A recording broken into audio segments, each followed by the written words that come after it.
بسم الله الرحمن الرحيم قدومنا قلب نادي نهضة مقالة مقدشة إنجينا عبد الرحمن عبد المساعد يسوع قدوم كحين كرمها بالشدة مروبس مسؤول وهذا ما أنت شرف وين أي نقطة هاي إن نقل السوق بقشة أو نوفر تصرف من نوفر تحفيز كي واحد كرمال كي يو قيمته وحقبت كهونتي واحد كرمال كي قيمته وحقبت كواحد دوان على أساسي هذا وقول له إن هولها قولك بنادر وقبته أي نقطان هو مركز تيسن مركز لقى الله حاجة شغال قبشة هالبيجدي تبت قولك بنادر دولة هوسية ديجيسي وبقول وطني يكود هالبيج أهانا أي نقطان هو السيد اللي ربوا أفلون النتيجة اللي ربنا مركز كدرته تانا مركز lagu xaqiijiyo dhismaha xafiiskan ama asaaska xafiiskan ee kormeerka iyo qiimeynta waxqabadka gudoomiye maanta marka waxa inoo noqonay anaga ka wax ahaan maalin muhiim noo ah oo aan sal iyo capacity badan u helnay inaan shaqooyinkii aad noo idmatay oo ahayd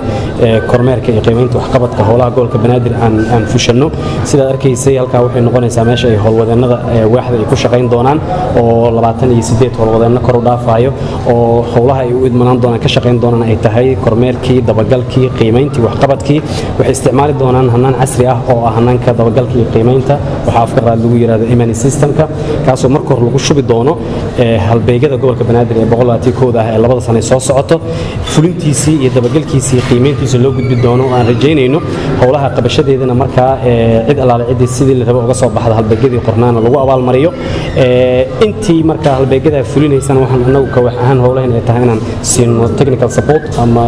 farsamo ahaan aan kaabno si u suura gashay 17 degmo iyo magaaladan inaan ka qabanno halbeegadaas aad u dejisay oo 121 ahdaaf ah si horumarka caasimadda marka loo xaqiijiyo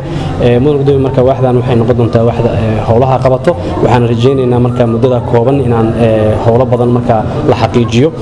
waaxdu waxay soo saari doontaa warbixin sida aad fartay oo 3 bilood mar soo baxayso warbixintaas oo aan ku soo bandhigi doono waxyaabaha ka qabsoomay ahdaafihii marka u dejisay magaalada oo 121 ahdaaf ah warbixintaas marka si quarter u soo baxaysa oo gudoonka sarena marka sida loogu soo gudbin doono ay noqon doonto meelaha ka gudoon ahaan gudoomiye gobol arintaasna aad ka fiiri doonto wax qabadka marka waaxaa iyo 17 degmo sharafayna taa gudoomiye soo dhawaad isbedel aad u maasanta warbixinta aan naga siisay diyaar garowga xafiiskan ee gudoomiye basmo sidoo kale maanta waxaan daahfurnay xafiiska kormeerka iyo qiimeynta ee maamulka gobolka Banaadir xafiiskan runtii muhiim u ah howlaha baaxad leh ee bulshada Soomaaliyeed aan hayno tan iyo markii aan dhaqan gelinay tubta gobolka Banaadir tubtaasoo ka kooban halbeegyo fara badan 120 ah si halbeegyadaas u qabsoomaan waax walba maamul gobol ka tirsan howlaha qabanaysana loo hubiyo in wixii lagu ballamay yihiin sida lagu ballamay waqtiga lagu ballamay ayaa loo diyaariyay waaxdan oo aan maanta u dhameystirnay xafiiskooda iyo agabkii ay ku shaqeyn lahaayeen si bulshada loogu adeego tan waxay ka mid tahay maamul wanaaga waxay ka mid tahay isla xisaabtanka waxay la mid tahay daahfurnaanta aan rabno shacabka Soomaaliyeed inay la ogaadaan wax laale wixii maamulka gobolka Banaadir u qabanayo si ay hadhow noogu qiimeeyaan qiimeynta shacabkana ka sokow annaga dhexdeena inaan is qiimeyno wax walba iyo halbeegidii loo igmay iyo inuu fulay iyo in kalena wax xafiiskii noo qaabilsanaa oo howlahaas oo dhan noo qabanayay kadibna aan shacabka la wadaagi doono wixii aan ballan qaadnay wixii qabsoomay waxaan qabsoomin isla markaana ay jiri doonto abaalmarin